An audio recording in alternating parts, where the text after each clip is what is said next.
गुपत चालो धरणी गगने गम। परम गुरु बापजी કહે છે गुपत चालो धरणी गगने गम। लेख करे नभने तारा।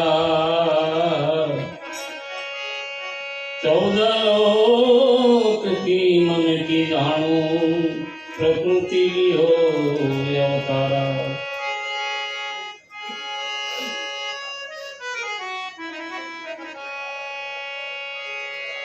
कैवल करताना धामથી જ્યારે અંશ છૂટો પડે છે અને આ ઘાટના વિશે જ્યારે આવે છે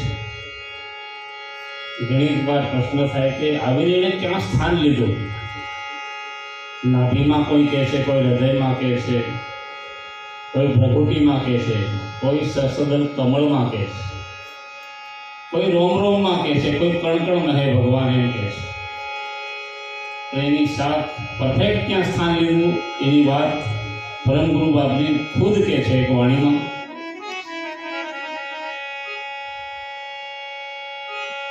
पिंड ब्रह्मांड की बीच में जीव है जालम जंदा। पिंड ब्रह्मांड की बीच में जीव है जालम जंदा। पिंड ब्रह्मांड की बीच में जीव है जालम जंदा। बिना गुरु परख क्यों नर भटकत है तू अंधा. पिंड ब्रह्मांड की संधिना विषय आयो.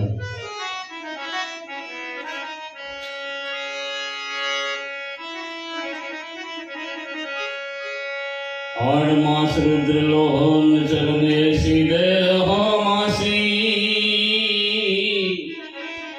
सोहंग साहेब नाम हमेरा निज कैवल पद का निवासी. अविगत पंछी अविगत पंछी आकाश तारे धरणी पाव धरिया. संतो माय धरणी पाव धरिया.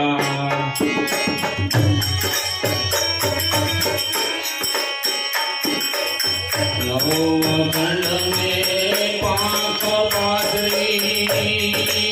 सात सायर धरिया. सात सायर धरिया. और माता पंछी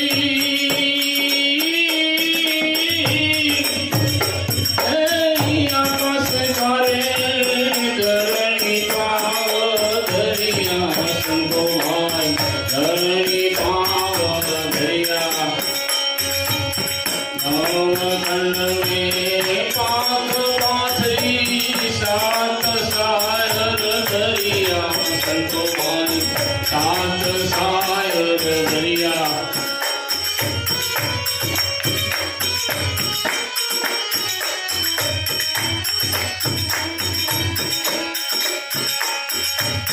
सोपुंगी पर आए के साधु बेटी एक मंकी.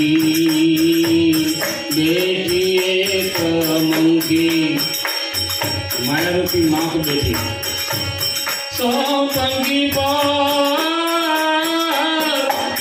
आएंगे साधु बेटी एक मंकी. बेटी एक मंकी. मंकी के परिवार में मंकी के परिवार में नाम दिया सब पंखी. साधु नाम दिया सब पंखी.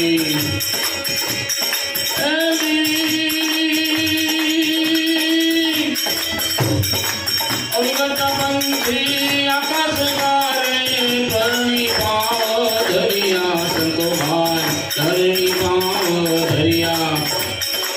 नव खंड में पाक पाथरी. सात सायर धरिया. संतो सात सायर धरिया.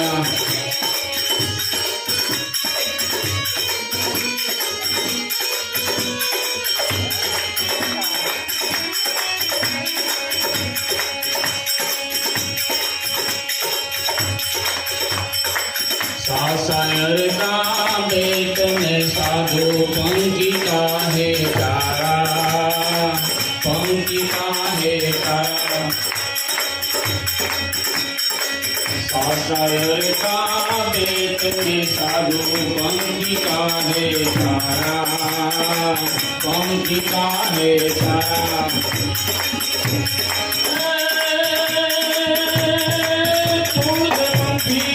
उड़ गया भाई सतरूर धारा, सतो भाई सतरूर धारा।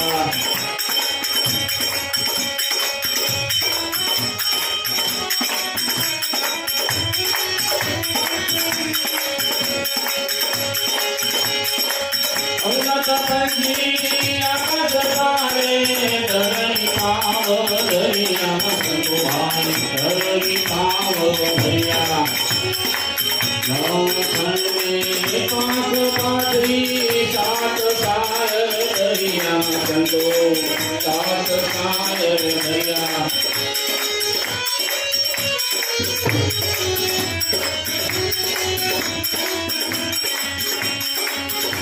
शायर का बेट में साधु पंखी काहे माला, पंखी काहे माला।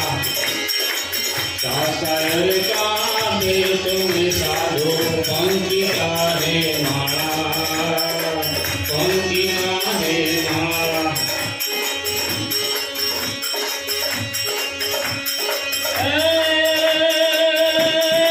धूप छाया को लागे नहीं लाको, धूप छाया तो लागे नहीं लाको। नहीं रोज नहीं भाड़ा साधु, नहीं रोज नहीं भाड़ा। उन्नत पंछी आकाश मारे, धरणी पाव धरिया, संतो धरणी पाव धरिया।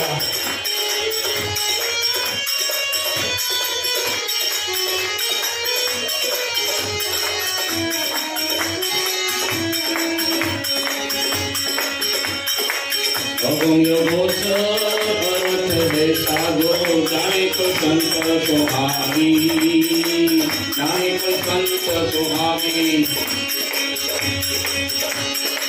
कहे कुबेरा दुर्गम थकी, जो में कोई जागी सदो, जो में कोई जागी।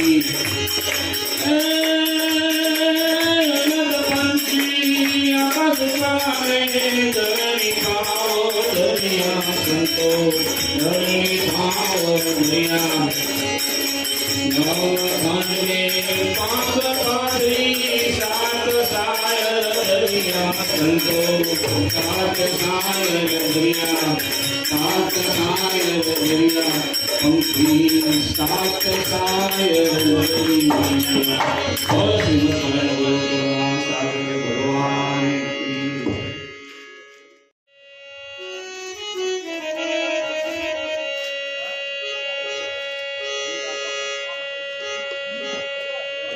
कक्का कहो सोल नहीं, नेवल में सब संसार। कक्का कहो तोल नहीं, नेवल में सब संसार। कैवल से जो शब्द उपजो, जो शब्द है निराधार।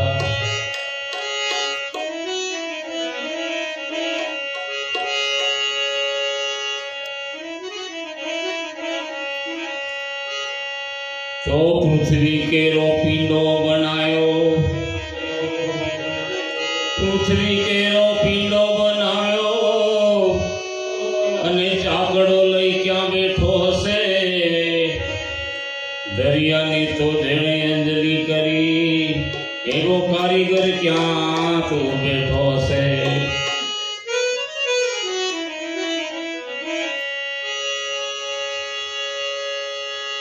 हे पर मनुष्य पावे ज्ञानी भले, आकाश मां विमान उड़ावे मालिकनी। ए साहेबनी ए कैवलनी, अजब रचना रे नो पार मनुष्य ना पावे।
अभिमानो लगे कैवल्य साहेब जी रघुवर के नारे और मनुष्य को पावे भाई नो पार मनुष्य को पावे भाई नो पार मनुष्य को पावे।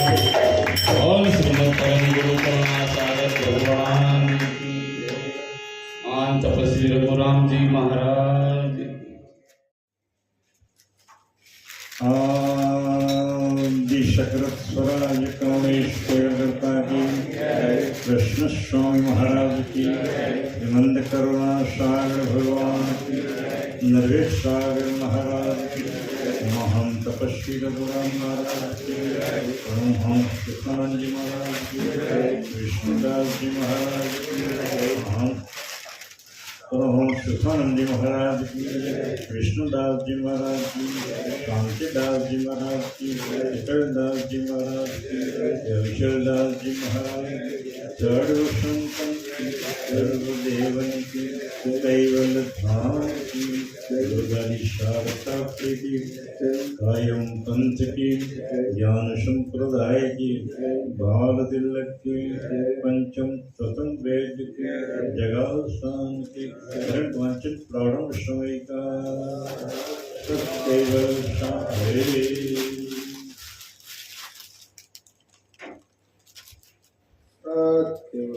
सत्केवल साधे।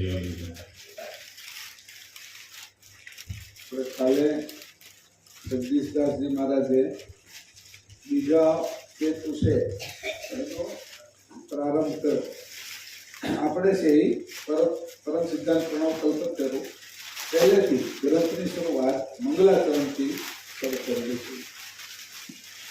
ફક્ત આ છંદ મંગલાચરણ પહેલેથી જ છે. કેતુ અને પછી શરૂ કરશે.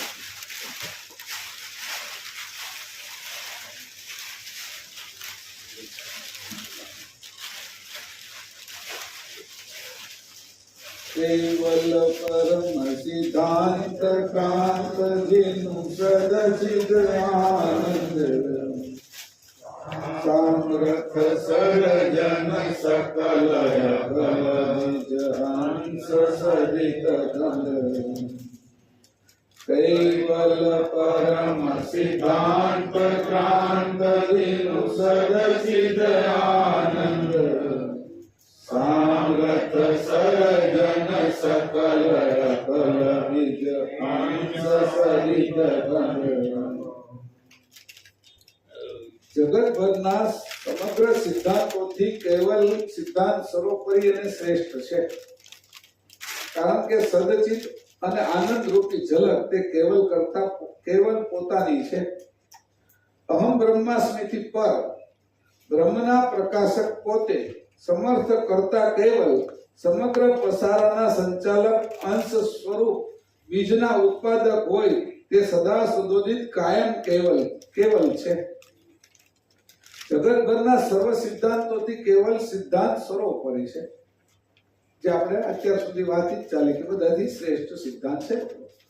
ક્યાં છે કે સચ્ચિદ આનંદ રૂપી ઝલક તે કેવલ કર્તાની પોતાની છે. એ ઝલક છે તે પડછાયો હોય એ રીતની ઝલક છે. એ કેવલ કર્તાની પોતાની છે. અહમ બ્રહ્માસ્મિથી પર બ્રહ્મના પ્રકાશક પોતે સમર્થ કરતા કેવલ સમગ્ર પસારના સંચાલક અંશ સ્વરૂપ બીજના ઉત્પાદક હોય તે સદા સદોદિત કાયમ કેવલ જ છે. આ સંચાલન કોણ કરે છે? બધું જગતનો આ જે પસારો છે તો કે એ અંશ કરે છે. કેવલ કર્તાનો સજાતી અંશ અને એ અંશના ઉત્પાદક અંતર્વૃત્તિના અંશના ઉત્પાદક એ સદા સુદિત કેવલ કરતા પોતે છે. આવી અહીંયા પહેલામાં વાત કરી. આ સમજમાં આવી જાય એવી છે સીધી વાત. એની અંદર ઊંડો અત્યારે ઉતરતો નથી. નકર બધા ગ્રંથોમાં એટલા ઊંડા ઉતરશું બહાર કાઢવામાં તકલીફ પડશે. બીજું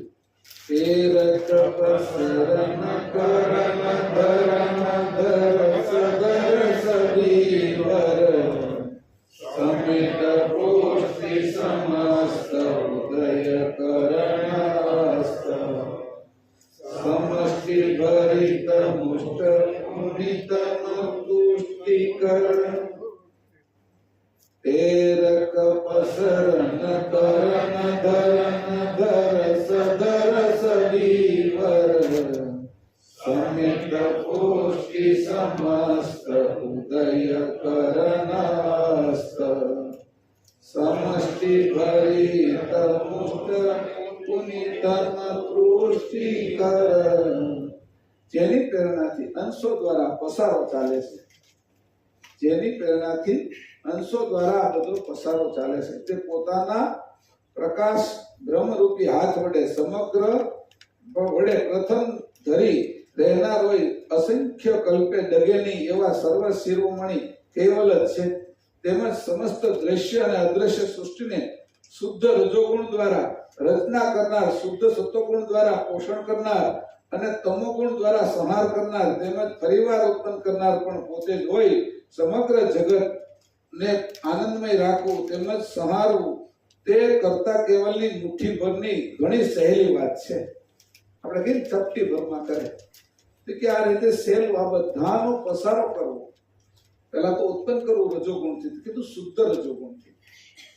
શુદ્ધ રજોગુણ છે ક્યાં આવ્યો છે કે પસારામાં નથી, પસારાની પાર આવ્યો છે અને એનાથી પાછો પસારો થાય છે.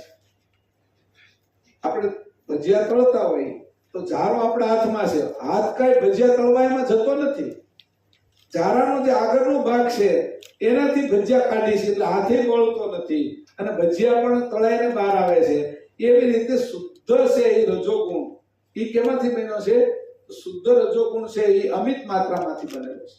આકાશ ધ્યાન રાખજો, સામે લખેલું છે આપણે તત્વોની, ક્યાં તત્વોનું બધું આપ્યું છે, 84 તત્વો આ બાજુ એમાં લખેલું છે. શુદ્ધ આ બાજુ આવ્યું 84 તત્વો અને એની ઉપરના તત્વો આપ્યા છે અવિગત તત્વો, જે બે બનાવવામાં આવ્યા છે વચ્ચેનામાં, એમાં એ લખ્યું છે કે શુદ્ધ રજોગુણ છે એ અમિત માત્રામાંથી બને છે અને શુદ્ધ રજોગુણમાંથી અનંત બ્રહ્માઓ ઉત્પન્ન થાય છે અને એ બ્રહ્માઓના અંશ છે એ અનંત બ્રહ્માંડોની અંદર એક એક અંશ બ્રહ્મા રૂપે વિરાજમાન છે, પણ એ પોતે તત્વ રૂપે જ છે.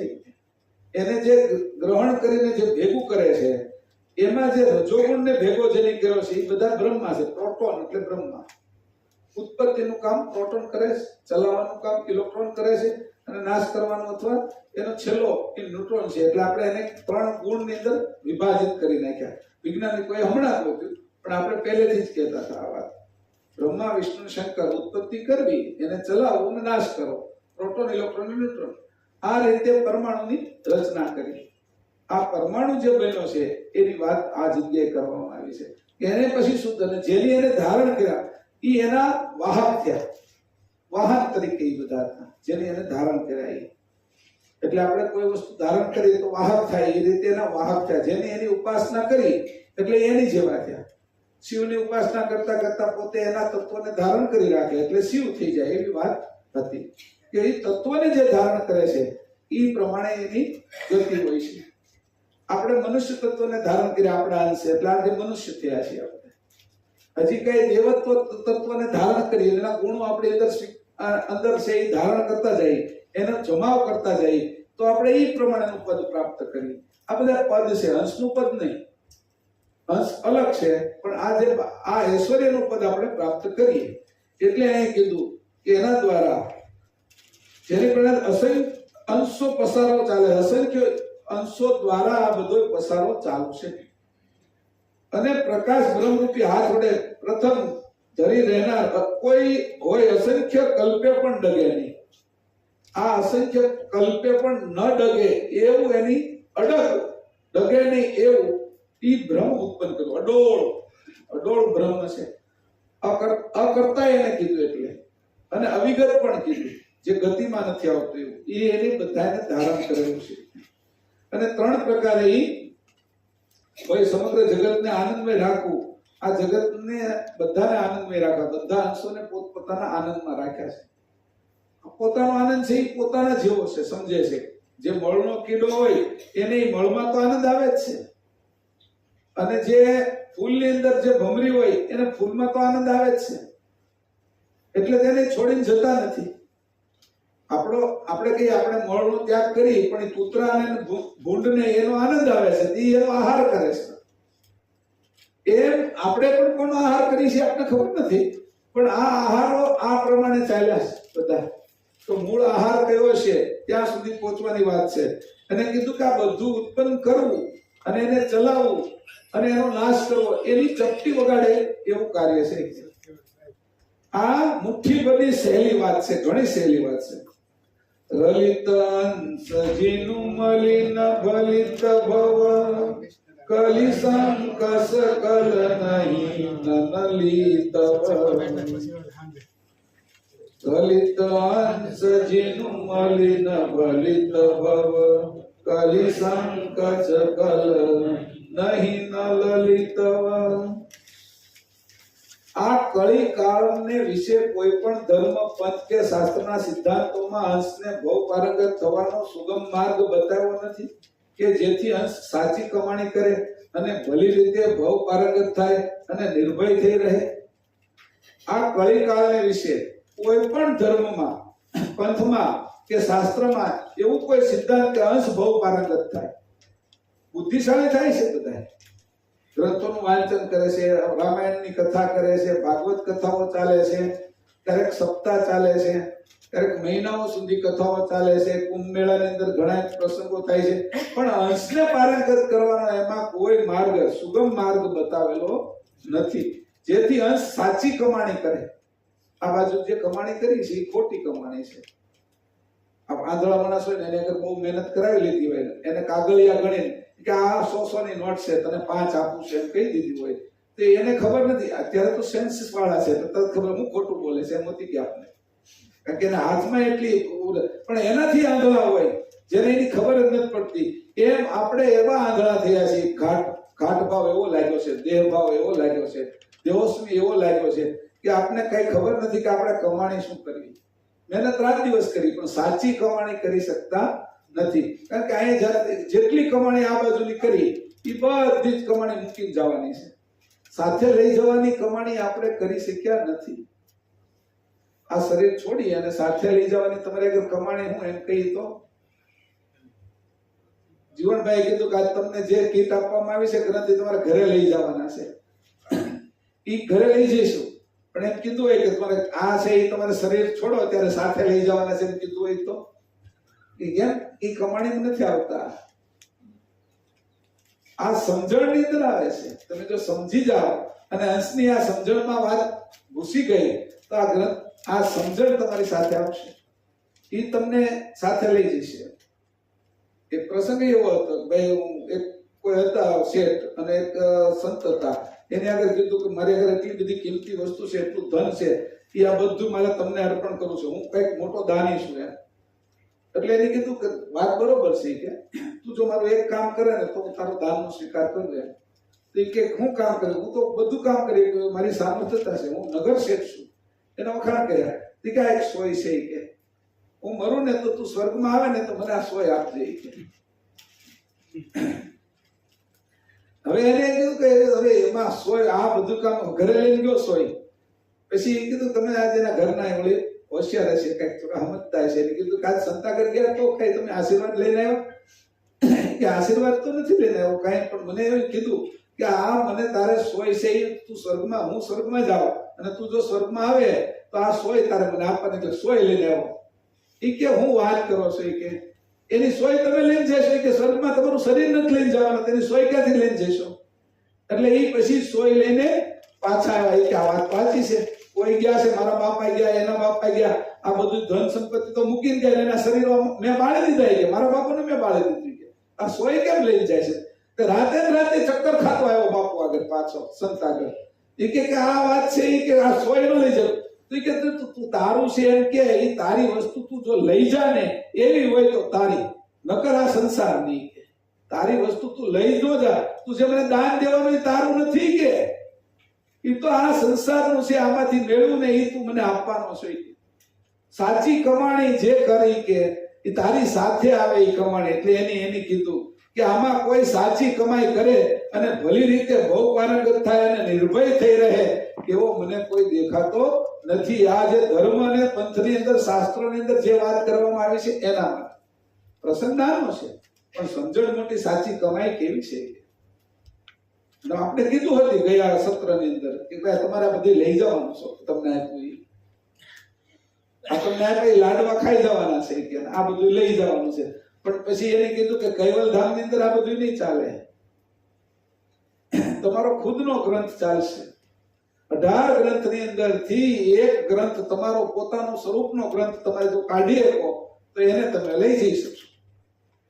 બાકીના 18 ગ્રંથ એ બધા કાગળ, પૂઠા અને સાઈથી બનેલા છે, પણ પરમગુરુનું સ્વરૂપ છુપાયેલું છે.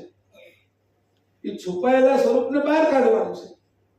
કાગળ ત્યાં ને ત્યાં, ફૂલમાંથી અત્તર કાઢવાનું છે, દૂધમાંથી ઘી કાઢવાનું છે અને ગ્રંથમાંથી પરમગુરુનું સ્વરૂપ કાઢવાનું છે અને મારી અંદરથી મારો ગ્રંથ કાઢવાનો છે જે મને કામ લાગે, મને દિશા આપે. તો એને કીધી સાચી કમાઈ કરી શકે એવા બીજાની અંદર કોઈની અંદર તાકાત નથી. આ કાયમ પંથમાં આવ્યા છીએ આપણે, તો કાયમ પંથની તાકાત શું છે દેખાડો. ઓલો હોય નથી જે લઈ જઈ શકતો. એક સોય નાની એવી ના લઈ જવાય ભાઈ.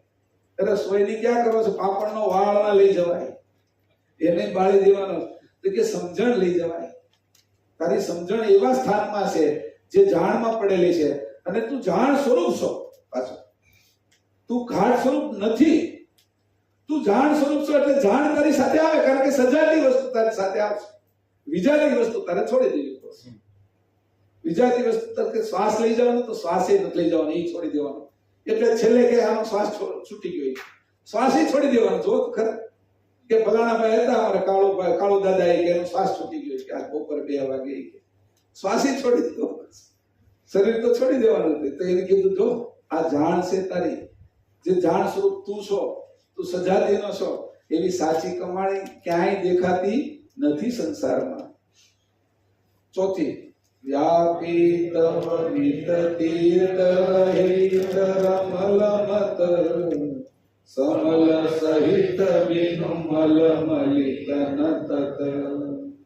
વ્યાપી તવ વિતતીર્થરહિતરમલમત સમલ સહિત વિનુમલ મલિતન તત. સકર્તા કેવલે અંતરિક્ષ રહીને પોતાનો જે પ્રકાશ બ્રહ્મ તેથી પર શૂન્ય સિંહાસને બિરાજમાન હોય, પોતાની ઈચ્છા વૃત્તિ, સંયમ ભોગ વૃત્તિ, ક્રિયા વૃત્તિ અને ચેતન વૃત્તિ દ્વારા આ ખલકનો ખેલ રચ્યો છે. તે માયારૂપી શરીર વાળો પંચ ભૌતિક ઘાટો મળ રહિત પોતાની અંતર્વૃત્તિથી તત્ક્ષણ અંશો ઉપજાવી પ્રસારો કરનાર કેવલ પોતે જ છે. તાત્કાલિક અંશો ઉત્પન્ન કર્યા કરનાર, કરાવનાર કેવલ પોતે છે. કે ઉપજાવી પસારો કરાવનાર કેવલ પોતે છે. કે આ પસારો એની કરાયો છે કે ઉપર રહીને આ બધાથી અલગ રહ્યા અને પ્રકાશ બ્રહ્મ વૃત્તિ અને અંશો દ્વારા આ બધું ચાલે છે. કે વિરાજમાન ઈચ્છા વૃત્તિને આપણે 72 તત્વો આપ્યા, સંજમ ભોગ વૃત્તિ અને પ્રકાશ બ્રહ્મ વૃત્તિ. અને આ રીતે કરીને જે 84 તત્વોનું બાંધકામ કર્યું એમાં અંશને મૂક્યો, અંશ વૃત્તિને મૂકી. તો અંશને નથી મૂક્યો, પણ ત્યાં લખ્યું છે અંશ વૃત્તિ. આ 6 વૃત્તિ છે ને એમાં અંશ વૃત્તિ છે. પ્રકાશબ્રહ્મ વૃત્તિ, સંજમ વૃત્તિ, ઈચ્છા વૃત્તિ, સજીવન વૃત્તિ, આ ક્રિયા વૃત્તિ, સજીવન વૃત્તિ ને અંશ વૃત્તિ. હવે અંશને છે એની અંદર લગાડ્યો, પણ એને રિમોટ કંટ્રોલ જ આપવામાં આવ્યું છે. અંશ છે એના દ્વારા કરાવે છે અને અંશ પણ કરાવે છે આ તત્વ. પણ અંશ ભૂલો પડી જાય છે એટલે તત્વમાં ફસાઈ જાય છે. આપણે અત્યારે તત્વની અંદર ફસાઈ ગયા છીએ વૃત્તિથી. ક્રિકેટની અંદર 2 ટીમ રમતી હોય ને, ભારત અને પાકિસ્તાન, એમાં આપણે જે પક્ષને માનતા હોય એ જીતે ને તો આપણે એવા ઉત્સાહમાં આવી જાય, ન હોય ને ત્યાંથી ફટાકડા લઈ આવી પડી રાતે 2 વાગે. અને એ જ વસ્તુ જ્યારે આપણે હારી જાય ને તો એમાં આપણે રમવા નથી ગયા, એકે દડો નથી રાખ્યો, એકે બેટને માર્યો નથી, ત્યાં ફિલ્ડિંગ ભરી નથી. તો અહીંયા છે ને ટીવી હોતી ફોડી નાખે છે, એવા હોતી જોયા. કે કેમ આવું થાય છે? તો કે એની વૃત્તિ એની હારે જોડાયેલી હતી, એને એમ લાગ્યું કે હું એની હારે જોડાયેલો છું. આ અંશની હાલત એવી, પરમગુરુ એક જગ્યાએ લખે છે કે ઉપર તો એ કે ઉપરની સિંહ આવ્યો એટલે જે વાંદરાઓ હતા ને એમાં એ ઉપરની ડાળીએ બેસી ગયા. તો એમાં એક વાંદરો છે એ ડાળી ઉપર બેઠો છે અને સિંહ નીચે છે, અને એને એમ કે કા હેઠે પડે ને તો હું ખાવ એમ. એટલે એ ઉપરથી નીચે પડે એની રાહ જોવે છે, પણ એના મગજમાં એવો વિચાર આવ્યો કે એનો પડછાયો નીચે પડે છે ને હાલ એ પડછાયો ઉપર ત્રાપ મારવી છે. અને પેલાનો જે વાંદરો હતો એની સિંહ ઉપર નજર હતી કે એનો શિકાર થવાનો હતો ને, એટલે વાંદરાનો જે પડછાયો પડતો હતો એના ઉપર જોરથી ત્રાપ મારી છે સિંહે. એટલે વાંદરાને એમ થયું કે મારી ઉપર આ ત્રાપ મારી છે, કે મને પંજો માર્યો. એ ઉપર એના હાથમાં જે ડાળી હતી એ છૂટી ગઈ, હેઠે આવ્યો ખાઈ ગયો. પેલો અંશ તો ક્યાં છે, અને એ આ પડછાયો જે છે એની વૃત્તિ ખાલી આવી છે એમાં ખવાઈ જાય છે. આપણે એમાં ટીવી ફોડી નાખે છે બધા ક્રિકેટ રમતા રમતા. તો વૃત્તિ સાથે કેવા જોડાણ છે આપણા.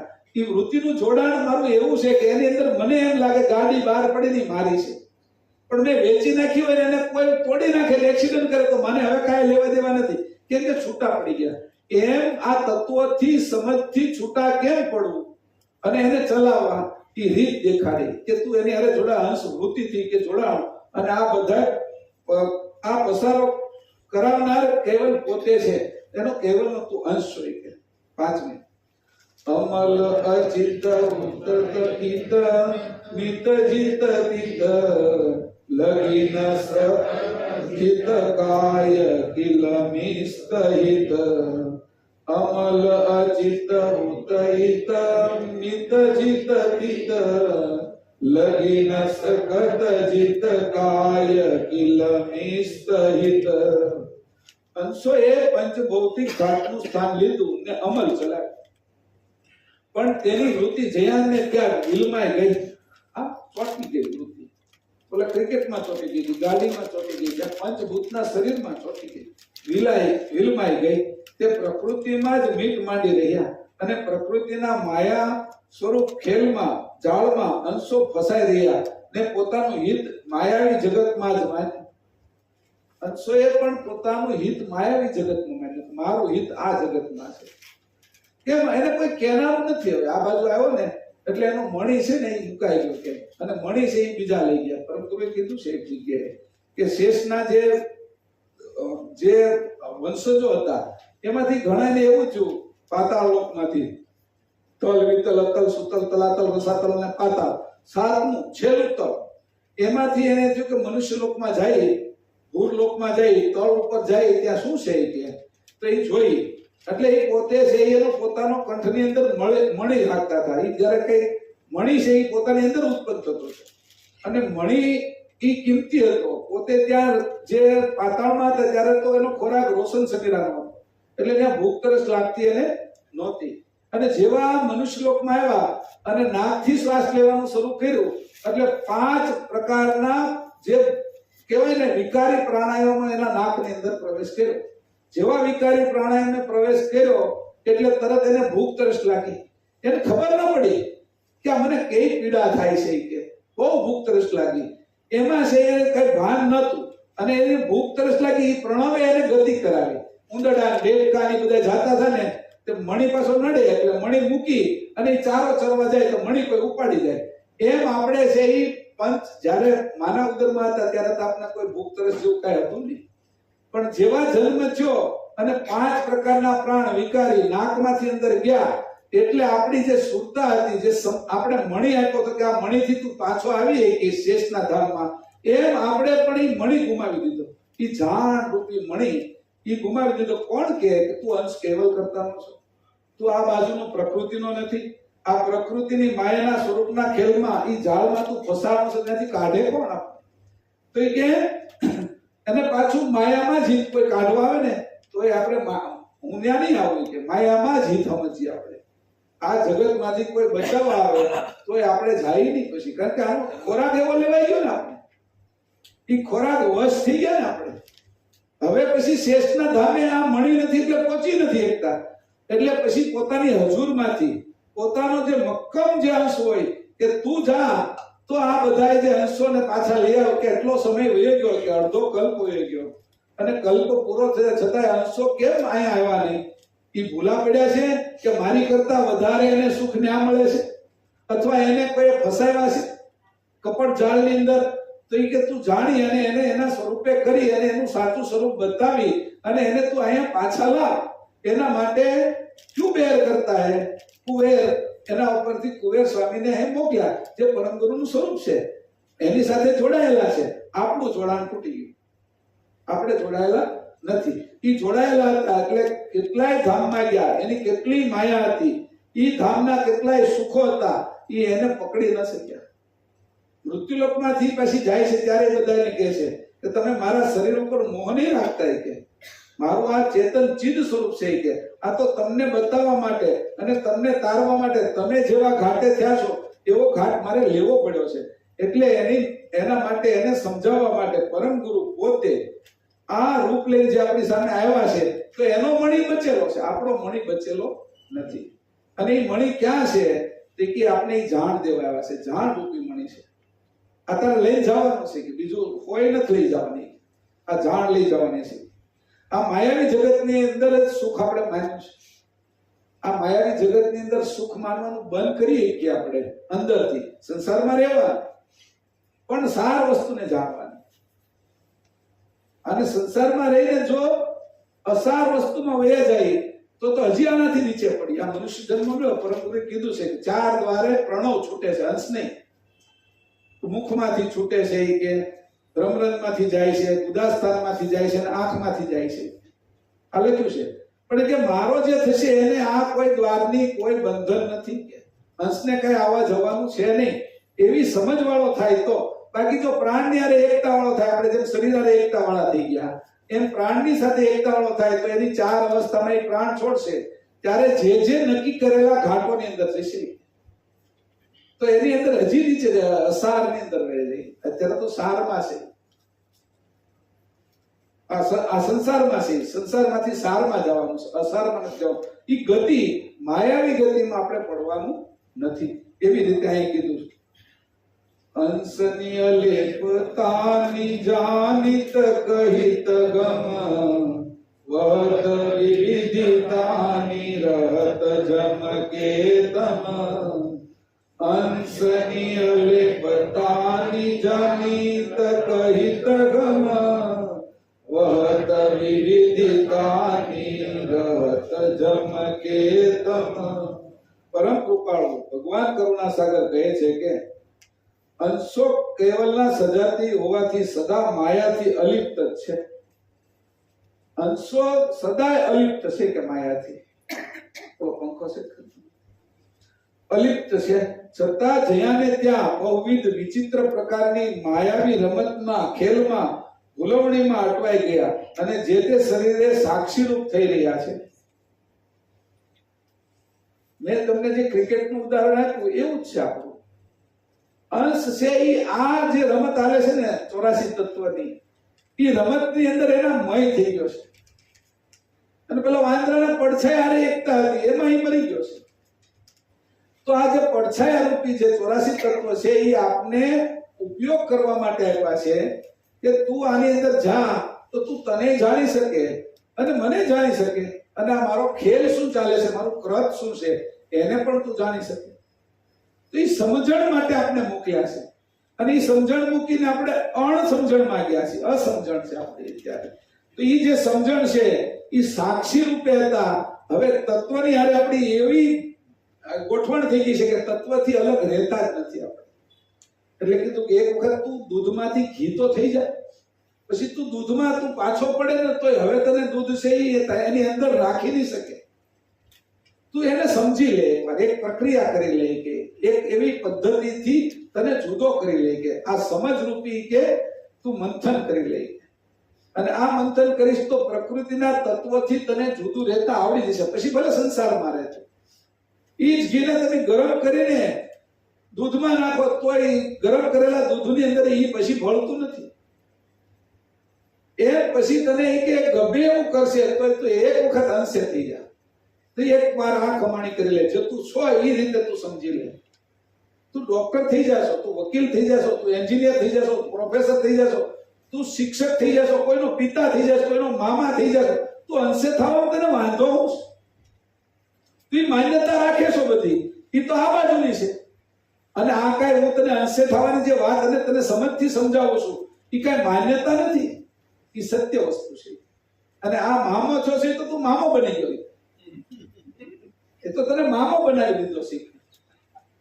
એટલે આ બધા જે સંસારિક વહીવટો છે એ બધા તું જોઈ લઈ કે ઈ તે એને માન્યા છે એટલે તને ઈ વળગ્યા છે. પણ તું જો એને માને નહીં તો તને વળગે ક્યાંથી? તું તને માને તો બાકીનું વળગે નહીં તને. જેમ રોડ ઉપર જતા હોય ને ઘણા એને એમ લાગે કે અહીંયા હાંજ પડી જાય, રાત થોડીક 8-9 વાગે ને અંધારું ઘોર હોય, એમાં કોઈ વૃક્ષ હોય ને સ્મશાનની બાજુમાં હોય અને એ હુકાઈ ગયેલું હોય તેમાં કોઈને ભૂત દેખાય, એ ભૂત માને ને એને હાથે તાવ આવી જાય. નો મને કોઈ ભૂત નથી એટલે કાંઈ ન થાય. એ તું જે પાછું અંદરથી જોરથી બોલતો હોય કે હું ભૂત ને માનતો પણ અંદરથી ડરતો હોય તો એને આવે ખરું? કારણ કે અંદર તો માને છે ને, તું બહાર હિંમત કરે છે. તેની કીધું આ અંદરથી તું માન, તને માન અને સત્ય વસ્તુને માન. જે તું તારું સ્વરૂપ છે એને તો સ્વીકારતો થઈ જાય, બાકીનું તો માનેલું છે અને તારું સ્વરૂપ તો સ્વીકારવાનું છે. સ્વીકારવાનું ને માનવાનું બે વસ્તુ જુદી છે. એને સ્વીકારાય, નથી એને મનાય. માનવું પડે કે માન્યું તમારું, તમે સાચું હોય ખોટું હોય પણ આનું આમ જ છે. આ તમે કહો ને 5 તત્વ, એના બદલે અમે 15 તત્વ કહી. એ માનતો નથી તો આપણે, એ નથી માનતો તો આપણે માની લીધું આ તારા તત્વ સાચા. સ્વીકાર્યું નથી. સ્વીકાર અંદરથી થાય. માન્યતા છે એ પછી આ માથાકૂટ નથી કરીને સમજણમાં નથી આવ્યું એટલે માની લીધું. આપણે આંધળા નથી રહેવા. શ્રદ્ધા અને વિશ્વાસ ઈ અમુક સ્તર સુધી જ જાય. એ માન્યતાને માની લે પણ તમને પ્રત્યક્ષ દેખાય તો તમારે માનવાની જરૂર છે, સ્વીકારવાનું છે ને. એટલે જે આંધળો છે એને લાકડી હોય તો માન્ય કરવું પડે છે લાકડીના આધારે. પણ એને એમ લાગે કે આ છે આમ લાકડી અડાડતો સ્ટેજ સુધી આવી ગયો હોય તો કે સ્ટેજ આવ્યું. આમ લાકડી અડાડતો છે એ દિવાલ સુધી ગયો હોય તો માને કે દિવાલ આવી. પણ દિવાલની જગ્યાએ કંઈક બીજું આવ્યું હોય તો એને એ નથી ખબર, એને માને છે લાકડીના આધારે.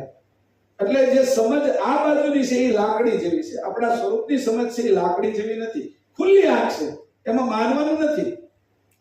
હું એમ કહું કે આ મોબાઈલ છે તો એને માનવાનું નથી. તમે બધા મોબાઈલ જુઓ છો પણ તમારી કોઈની આંખ નથી. હું એમ કહું છું કે આ મોબાઈલ છે તો મહેશભાઈની વાત છે એટલે માનવાની છે. પણ એનો તમે અંદરથી સ્વીકાર નથી કરતા. સ્વીકાર છે એ સ્વરૂપનો છે અને માન્યતા આ બાજુની પ્રકૃતિની છે. એટલે માન્યું, આટલું બધું માન્યું તો એ કે તારા સ્વરૂપને તું સ્વીકાર તો ખરો એકવાર, અનુભવ તો કર, જુદું તો કરી લે એકવાર. એટલે એને સમજી લે બરાબર. સમજીને એનું અર્થઘટન કર. અંશની અતુલતાની એસે ही अकथ कथा ताहि के पति के जीन को नहीं तजथा. अंशनी अतुलतानी ऐसे ही अकथ कथा ताहि के पति के जीन को नहीं तजथा.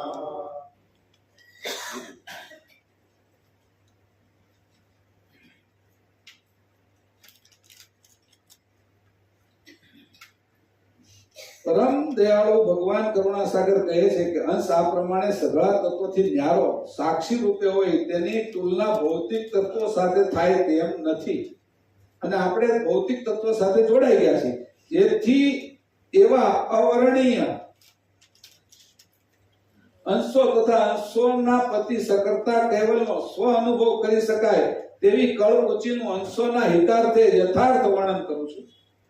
હવે અંશોના હિતાર્થે તમને આપને ચાવી આપવા જાય છે. તને જે તું જે ભૂલી ગયો છો, તારું જે કઈ ખોવાઈ ગયું છે એની હું તને ચાવી આપું છું, જેના કારણે યથાર્થ સ્વ અનુભવ કરી શકે એની કળ કુચી અંશોના હિતાર્થે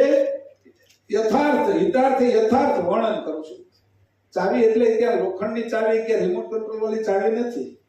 એની કીધું હું જે વર્ણન કરું ને એમાં જે સમજ રૂપી ચાવી આવે છે ને એ તને આપું છું. હાથમાં એવી કઈ ચાવી નો આપી દીધી કે રિમોટ કંટ્રોલ વાળી, પણ હું જે તને વર્ણન કરું છું તારા હિતાર્થે એ વર્ણનની અંદર જે સમજણ રૂપી તને ચાવી આપી છે. હવે ચાવી આપવાની એટલે બોલે તું આને ચાવીને પચાવજે. હું તને જે કઈ આપું છું એ કે મોઢેથી તો ચાવવાનું નથી, પણ તારા હૃદયની અંદર એને પચાવજે કે આ જો પાચન થશે ને તો તને કામ લાગશે કે ઔષધિ રૂપે આપું છું. અકળ કે અકળ સકળ ઉતકષ્ટી રીધ હરિત સકલ ધરિત જ્ઞાન નિજ. અકળ કે અકળ સકળ ઉતકષ્ટી રીધ હરિત સકલ અધરિત જ્ઞાન નિજ. અકળિત બ્રહ્મથી પણ પર કળી ન શકાય તેવા તમામ સિદ્ધાંતિઓના સિદ્ધાંતથી અતિ ઉત્તમપણે નિયમિત કાયમપણે રહેલા જે પતિ કેવલ જેનો લક્ષ્ય પ્રણવ દ્વારા સુરતા વડે કરવાથી સઘળા પાપ ભસ્મીભૂત થાય છે. અકળિત કળી ન શકાય એવું બ્રહ્મ, બ્રહ્મજ્ઞાની એવું જ કહે છે, બ્રહ્મને કળી ન શકાય એવું. અને પરમગુરુ એ જ કહે છે બ્રહ્મને પણ કળી ન શકાય એવું છે, કારણ કે પોતાનો બાહ્ય પ્રકાશ, પોતાના બાહ્ય પ્રકાશને પણ કોઈ કળી નથી શકતું તો કરતા કેવલને કેવી રીતે ઓળખી શકે? આ પ્રકાશ અહીં આવે છે એને આપણે ઓળખી નથી શકતા તો સૂર્યને કેમ ઓળખશું? સૂર્યની અંદર હું ઘટના ઘટે છે તો કે જે કેવલ કરતા પોતે છે એનો પ્રકાશ કે ઈ અકળ છે, બ્રહ્મરૂપી પ્રકાશ તમામ સિદ્ધાંતોના સિદ્ધાંતથી અતિ ઉત્તમ પણ નિયમિત કાયમપણે રહેલા જે પતિ કેવલ છે, કાયમ સંપ્રદાય છે ને, કાયમ રહેલા છે. અને એની કીધું કે નિયમિત કાયમપણે રહેલા તે પતિ કેવલ છે જેનો લક્ષ્ય પ્રણવ દ્વારા સુરતા વડે કરવાથી સઘળા પાપ ભસ્મીભૂત થાય છે. ત્યાંથી કરવા જેનો લક્ષ્ય પ્રણવ દ્વારા, પછી પાછી મૂકી સુરતા, પ્રણવ નહીં જઈએ એટલે પછી પાછી સુરતા લીધી. આપણે જે લક્ષ્ય ભજનમાં લીધી ને કે પ્રણવ છે એ 5 દેહ સુધી જશે, એનાથી આગળ નહીં જઈ શકે. આપણી ટ્રેન છે ઈ ત્યાં ન્યુયોર્ક નહીં જઈ શકે, એમાં પ્લેન જશે, પણ પ્લેન છે એ પાછું ચંદ્રમાં નહીં જઈ શકે, એટલે એના સાધનો જુદા છે. 5 દેહ સુધી તને પ્રણવ કામ લાગશે. એટલે કીધું પ્રણવ દ્વારા શરૂઆત તારે પ્રણવથી કરવી પડે, કારણ કે શરૂઆતમાં તું પ્રણવથી અત્યારે જીવે છો તો પ્રણવનો લક્ષ્ય અને પ્રણવ જેનો લક્ષ્ય પ્રણવ દ્વારા સુરતા વડે કરવાથી સઘળા પાપ ભસ્મીભૂત થશે.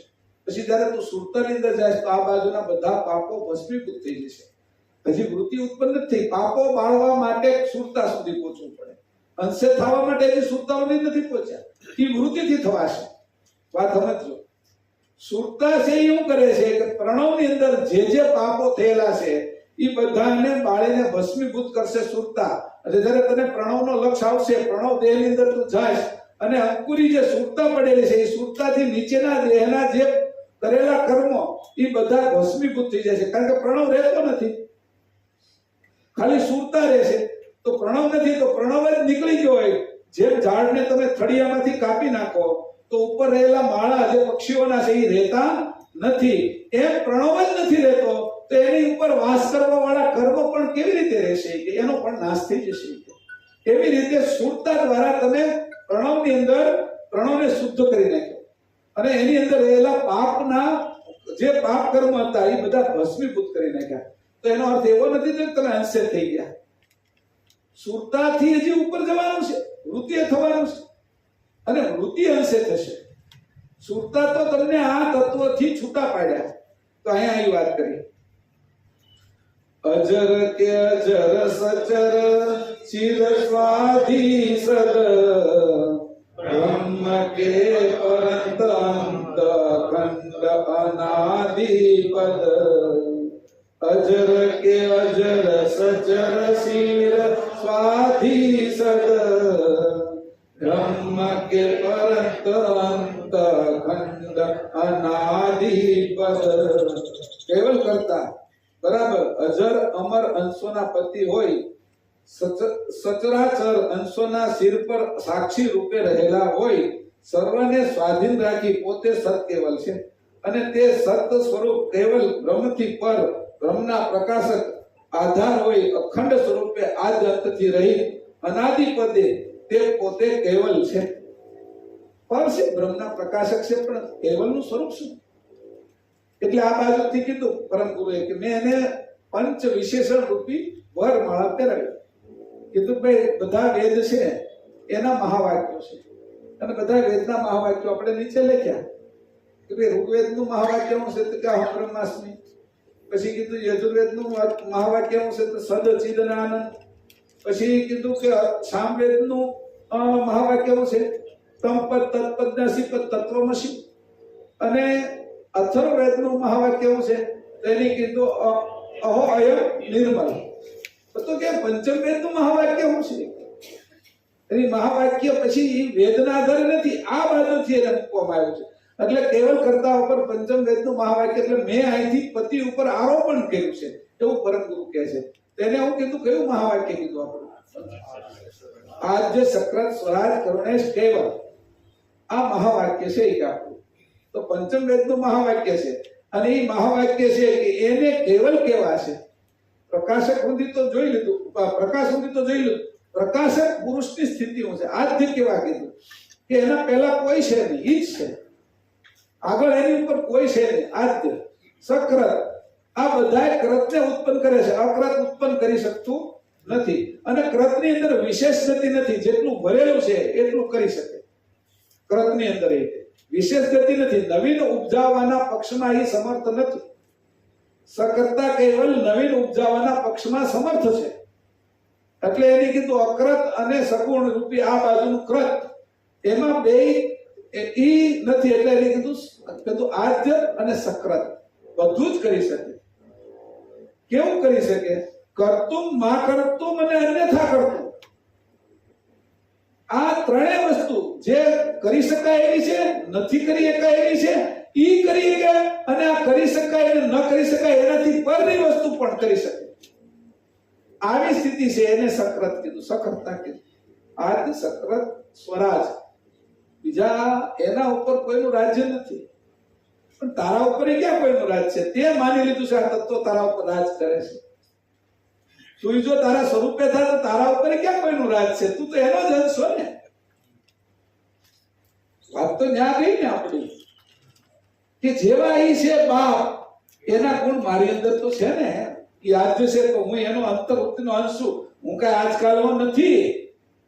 એ તો ખાટરે જોડાણો એટલે મારી આ ગતિ થઈ છે કારણની. પણ એવો છું સક્રત. હું મારું નાનું સપનું તો રચું છું. આ સંસારમાં ઘર બનાવવું, મકાન બનાવવું, છોકરા છે ભણાવવા, એ સ્થૂળ સપનું છે. ઊંઘમાં જાઉં છું તો નાનું મોટું સપનું તો રચું જ છું સપના અવસ્થાની અંદર. તો કે એવી રીતે અને સક્રત સ્વરાજ મારી ઉપર એ કોઈનું રાજ નથી. પણ છતાંય કીધું કે હું માનું છું કે હું સેવક થઈને જ આ બધી વાત કરીશ. હું એનાથી ઉપર નહીં જાઉં. તો અસ્મિ આવી ગયો મને તો હું મને પાછો એ બ્રહ્મોસ્મિ થી વધારે આગળ નહીં લઈ જઈ શકે. એટલા માટે હું પાછો નાનો સ્વરાજ કેવલ કરતા. પછી આજ સક્રત સ્વરાજ કરુણેશ. ક્યાં કરુણા કરી? કઈ કરુણા કરી? માથામાં ટોલો હોય ને એને ખાવાનું આપે. લીક છે માથાની અંદર, અળસ્યું હોય તો એને માટીની અંદર જમવાનું આપે. જે જગ્યાએ જે જીવ છે એનું પોષણ કરે, એની ઉપર કરુણા કરે, એને જીવન આપે, એને શ્વાસ આપે. આ કરુણેશ. કૈવલ એને વળ નથી, એક પણ વળ એને નથી. આપણે બધા વળ ચડાવ્યા, એને વળ નથી. પણ મારું એવું સ્વરૂપ છે, હું વળમાં વણાણો એટલે હું આવું માનું છું. મારા સ્વરૂપનો વિચાર કરું તો આ જ છે કે અંતરહિત અનાદિ પદે પોતે કેવલ જ છે. આ રીતે અહીંયા આપણે મંગલાચરણ પૂરું કર્યું. મંગલાચરણ પછી પરિબોધ મોરાલ કંદ.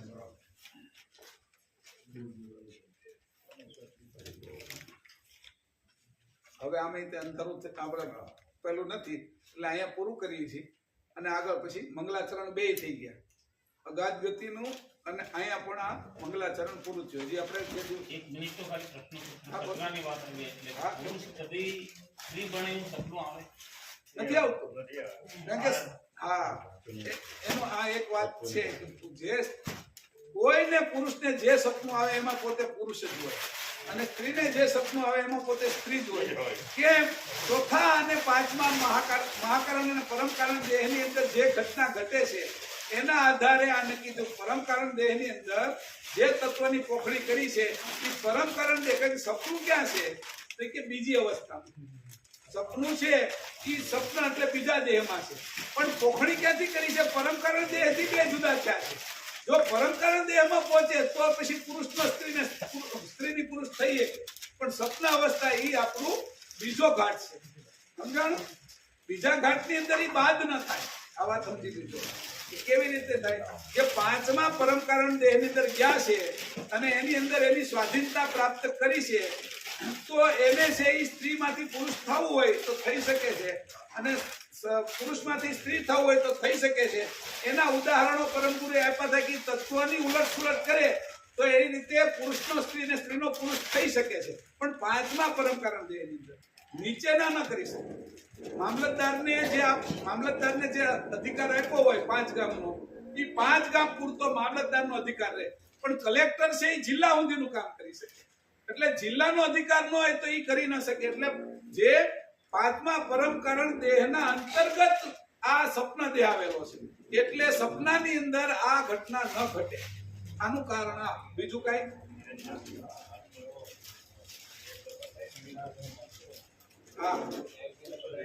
આ પોખણ એવી રીતે કર્યું છે.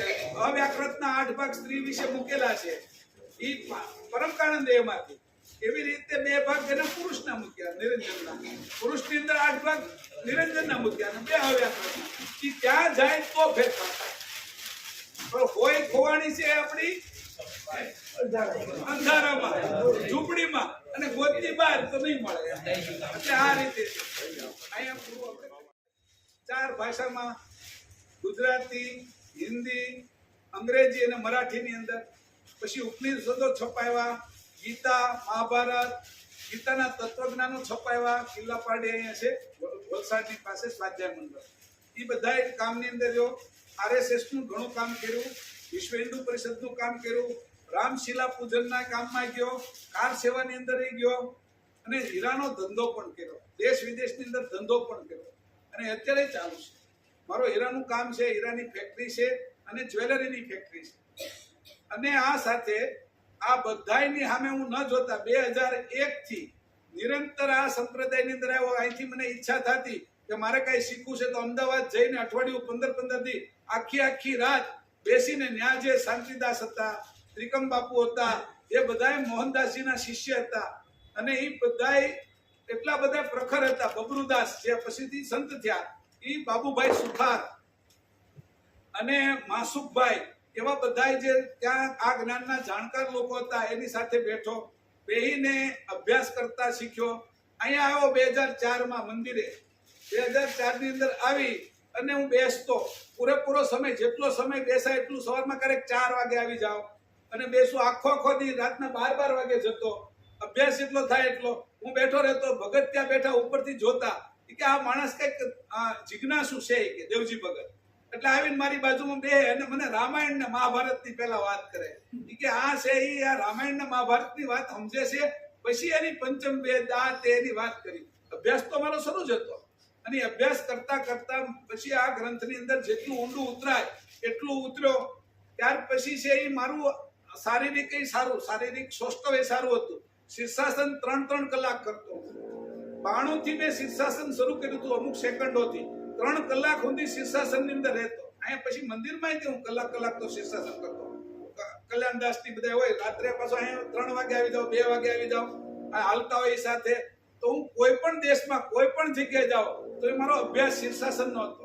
અને શીર્ષાસન ની અંદર જે ઘટનાઓ ઘટતી એની અંદર મારી નાડીઓ, મારો શ્વાસ, એનો હું અભ્યાસ કરતો. અને અભ્યાસ કરતા મને આ બધા ગ્રંથોની અંદર જે સમજવો પડતી હતી એ સમજતો ગયો. કઈક જીવનભાઈ આગળથી શીખ્યો, કઈક બાબુ દાદા આગળથી શીખ્યો. જ્યાંથી શીખવા મળે ને શીખવું. અત્યારે તમારી આગળથી શીખું છું. શીખવાનું કામ હું કરું છું.